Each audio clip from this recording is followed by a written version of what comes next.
তোমার রান্না বান্না হয়ে গেছে? হ্যাঁ, রান্না বান্না ফুল কমপ্লিট, একদম টেবিলে সুন্দর করে সাজিয়ে দিয়েছি। আজকে কিন্তু পোলাও প্লাস ভাত দুটোই কিন্তু আছে।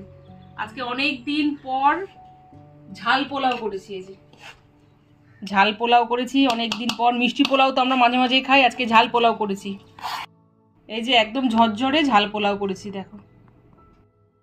সাথে আছে চাল কুমড়োর শাক, পরে আছে শুটকি মাছ। আজকে আলু দিয়ে শুটকি মাছের একদম ঝাল ঝাল করে একদম স্পাইসি করে করেছি। এদিকে আছে ছোট ভোলা মাছ এনেছিল বাজার থেকে, ছোট ভোলা মাছ সর্ষে বাটা দিয়ে করেছি। তারপরে আছে চিকেন কষা, যেটা পোলাওয়ের সাথে খাবো। আজকে পোলাওয়ের সাথে কিন্তু চিকেন কষা দিয়ে খাবো।